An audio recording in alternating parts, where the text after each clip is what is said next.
Assalamualaikum warahmatullahi wabarakatuh.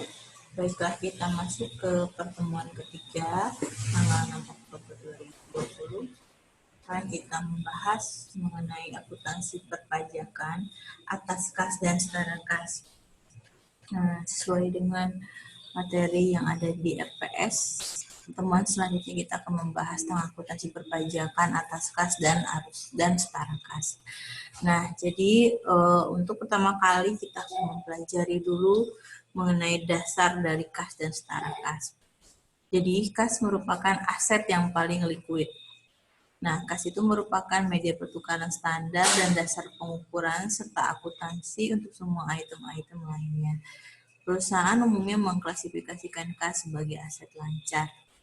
Nah, jadi kas ini kan merupakan aset yang paling liquid. Jadi dia mudah cair dan dia termasuk dalam aset lancar.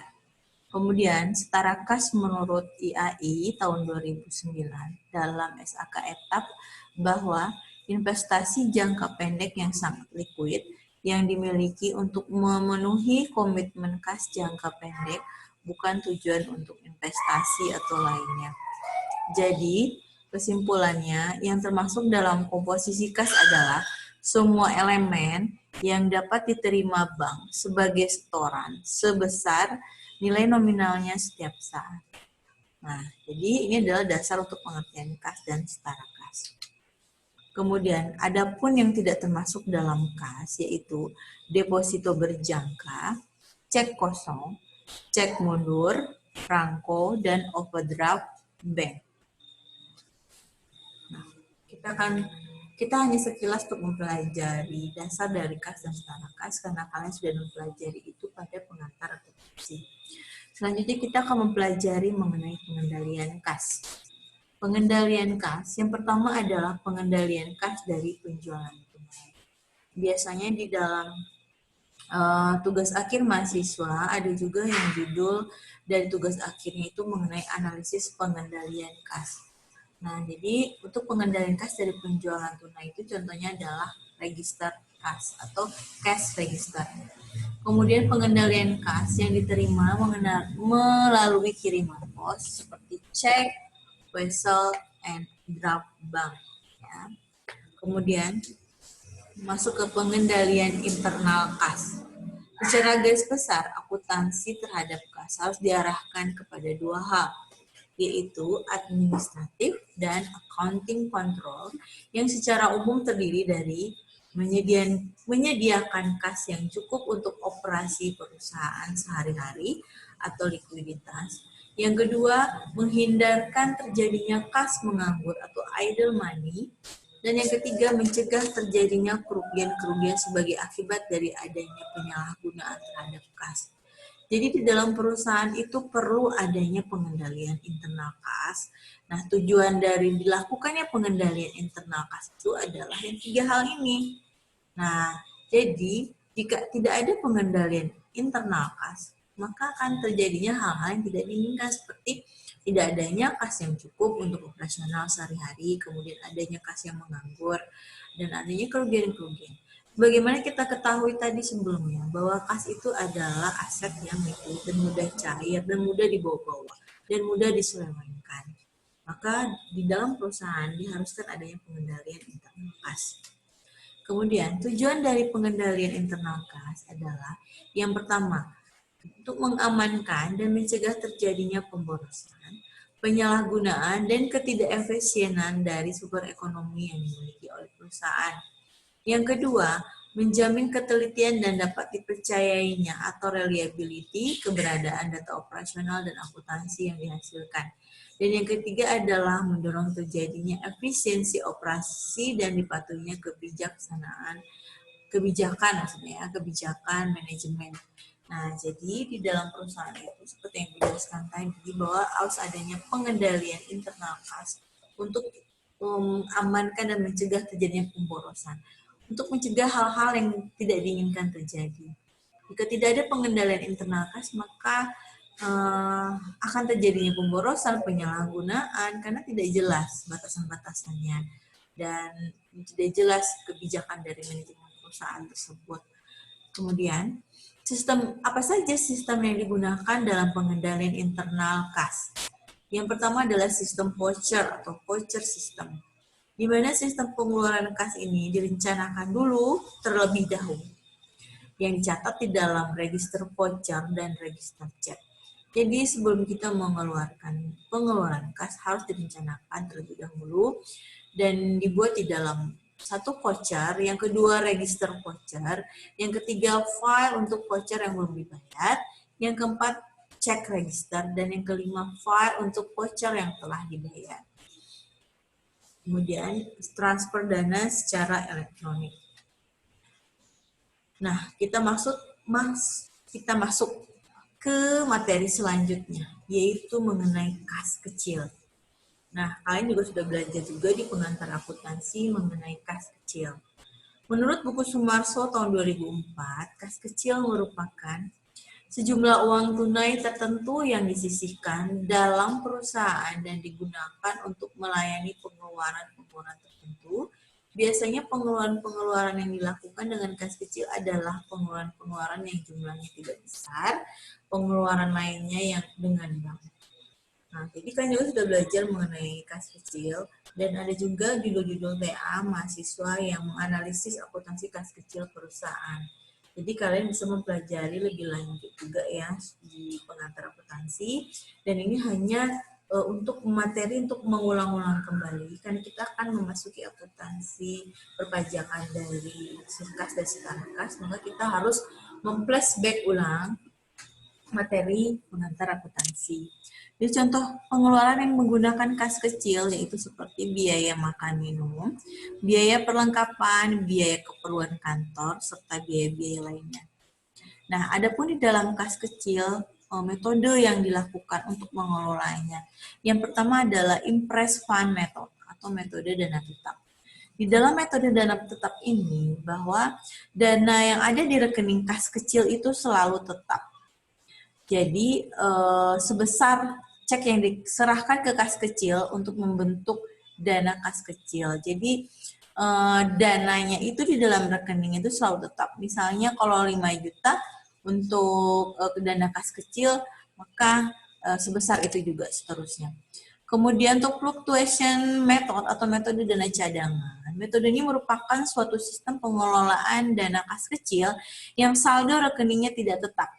Nah, jadi jumlahnya itu tergantung terhadap besar dan kecilnya pengeluaran itu terhadap periode tertentu. Jadi kita sudah ada pengalaman di periode sebelumnya berapa dana kas kecil. Jadi dia tergantung kebutuhan. Jadi berapa yang akan kita sisihkan dana kas kecil dan tidak tetap. Kemudian bagaimana cara menjurnal di dalam kas kecil? Perbedaan antara impress fund method dan fluctuation method. Yang pertama, untuk jurnal pada saat pengisian kembali atau pada saat pembentukan dana kas kecil, untuk impress fund method atau dana tetap ini, yang ada di debit adalah petty cash, yang di kredit adalah cash, atau kas kecil yang di debit, kas yang di kredit. Kemudian untuk fluctuation method sama juga, yang di debit petty cash, yang di kredit cash. Dan selanjutnya untuk pemakaian kas kecil. Jadi ketika kita menggunakan kas kecil di dalam perusahaan itu, bagaimana menjurnalnya? Untuk dana tetap itu tidak ada jurnalnya, jadi no entry. Kemudian untuk fluctuation, karena fluctuation itu dana tidak tetap, maka kita harus membuat jurnalnya. Yang di debit adalah expense, yang di kredit adalah petty cash. Atau yang di debit adalah beban, yang di kredit adalah kas kecil. Kemudian untuk pengurangan kas kecil, maka untuk impress fund method, yang di debit adalah cash, yang kredit adalah kas kecil. Jadi ini di mana dana kas kecilnya kita lakukan pengurangan. Kemudian untuk fluctuation method, sama ya dengan dana tetap, yaitu yang di debit adalah kas, yang di kredit adalah kas kecil, atau cash di debit and petty cash for credit. Kemudian untuk penambahan kas kecil, ketika kita akan melakukan penambahan pada kas kecil, untuk dana tetap, petty cash yang di debit, yang di credit and cash. Kemudian untuk fluctuation sama juga, petty cash di debit and cash and credit. Kemudian untuk pengisian kembali, jadi ketika sudah habis dana kas kecil kita akan mengisi kembali. Bagaimana jurnalnya? Itu beda ya antara dana tetap dan fluctuation method. Untuk dana tetap, yang didebit adalah expense atau beban, yang dikredit adalah cash. Kemudian untuk fluctuation, berarti cash di debit and cash di kredit. Itu ada bedanya ya, terlihat perbedaannya di mana kita membuat jurnal expense di debit and petty cash di kredit itu jika pada fluctuation itu pada saat pemakaian. Kalau dana tetap itu pada saat pengisian kembali kas kecil. Ibu hanya menjelaskannya secara intinya saja karena sudah lebih lanjut dijelaskan pada pengantar akuntansi 1, pengantar akuntansi 2. Kemudian, seperti yang kita ketahui bahwa saldo bank yang dicatat oleh perusahaan seringkali memiliki saldo yang berbeda dengan saldo di dalam rekening koran atau rekening giro. Jadi kita masuk ke rekonsiliasi bank. Kalian juga sudah belajar dengan tentang rekonsiliasi bank pada pengantar akuntansi 2. Maka Ibu akan menjelaskan secara perinci aja untuk flashback. Rekonsiliasi bank merupakan proses menyesuaikan saldo bank pada pembukuan perusahaan dengan saldo rekening koran atau rekening giro sehingga mempunyai saldo yang sama. Sehingga dapat kita lihat pada tabel berikut ini.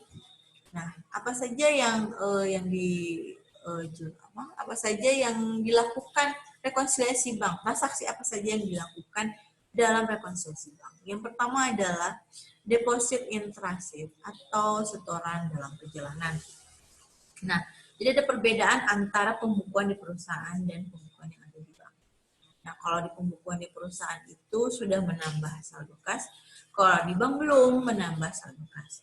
Kemudian untuk outstanding check atau cek yang sudah dikeluarkan oleh perusahaan, di pembukuan perusahaan sudah mengurangi saldo kas, sedangkan di pembukuan bank belum mengurangi saldo kas. Sehingga terjadi perbedaan antara pembukuan perusahaan dan pembukuan di bank. Kemudian terjadinya pencatatan. Kesalahan pencatatan bisa terjadi lebih dari yang seharusnya, bisa juga kurang dari seharusnya. Misalnya sebenarnya untuk kesalahan pencatatan yang transaksi sebelumnya 5 juta tercatat 50 juta, itu kelebihan ya. Atau transaksi yang sebenarnya 50 juta yang tertulis adalah 5 juta. Jadi harus dilakukan rekonsiliasi. Kemudian untuk tagihan wesel dan bunga langsung ditagihkan bank. Nah, dalam pembukuan perusahaan, tagihan wesel ini dan bunga ini belum menambah saldo kas, sedangkan di pembukuan bank sudah menambah saldo kas. Kemudian untuk bunga giro bank, pada pembukuan perusahaan belum menambah saldo kas, sedangkan di pembukuan bank sudah menambah saldo kas. Nah, kemudian apa saja jenis dari rekonsiliasi bank? Jenisnya itu ada dengan 2 kolom. Nah, jadi kan ada kolom yang sebelah kiri, misalnya pembukuan di perusahaan, sebelah kanan pembukuan di bank atau sebaliknya. Kemudian apa tujuan dibuat dengan 2 kolom? Untuk mencari saldo yang tepat dan benar. Jadi harus sama pembukuan di perusahaan dengan pembukuan yang ada di bank. Nah, kemudian untuk rekonsiliasi 4 kolom. Rekonsiliasi 4 kolom ini tujuannya adalah untuk mencari saldo awal, penerimaan satu periode, pengeluaran lagi satu periode, dan saldo akhir yang sesuai dengan catatan perusahaan. Jadi beda lagi kolomnya. Kemudian rekonsiliasi 8 kolom, mencari saldo awal, penerimaan, pengeluaran, dan saldo akhir yang tepat. Nah, catatannya adalah untuk rekonsiliasi 2 kolom pada umumnya dibuat oleh perusahaan, sedangkan rekonsiliasi 4 dan 8 kolom dibuat oleh akuntansi pemeriksa atau auditor. Nah, contoh ini adalah contoh format dari rekonsiliasi bank. Nah, mungkin kan juga sudah belajar, ini adalah rekonsiliasi bank dalam bentuk staple. Nah, kita di bawah tidak 2 kolom ya, kiri kanan. Jadi ini contohnya yang saldo pembukuan yang di atas adalah untuk saldo pembukuan menurut perusahaan, kemudian saldo pembukuan yang di bawah adalah menurut pembukuan bank. Nah, ini adalah format dari rekonsiliasi bank. Jadi misalnya untuk penambahan di pembukuan perusahaan yaitu jika ada setoran yang dicatat terlalu kecil, ya kan? Kemudian apa aja yang akan menambah pembukuan perusahaan? Yaitu penarikan dicatat terlalu besar. Nah, kemudian Apa saja yang dijadikan penambah di dalam saldo menurut pembukuan perusahaan, yaitu jasa dan giro. Kemudian apalagi yang menjadi penambahan dari pembukuan perusahaan, yaitu penanggihan piutang oleh bank. Nah, itu yang menjadi penambahan pada saldo kas menurut pembukuan perusahaan. Apa saja transaksi yang akan jadi pengurang di dalam pembukuan perusahaan? Yang pertama adalah penyetoran yang dicatat terlalu besar. Kemudian yang kedua, pengambilan yang dicatat terlalu kecil. Adanya beban administrasi bank, maka akan jadi pengurang bagi pembukuan perusahaan. Kemudian penambahan bank sebagai tanggungan perusahaan akan menjadi pengurang bagi pembukuan perusahaan. Kemudian cek yang tidak cukup dana akan menjadi pengurang bagi pembukuan perusahaan. Kemudian masuk ke saldo rekening menurut pembukuan bank. Nah, apa saja yang transaksi yang akan menjadi penambah? Yang pertama, setoran dalam perjalanan. Kemudian yang kedua, koreksi di dalam pengambilan nasabah yang dicatat terlalu banyak. Kemudian koreksi penyetoran nasabah yang dicatat terlalu kecil.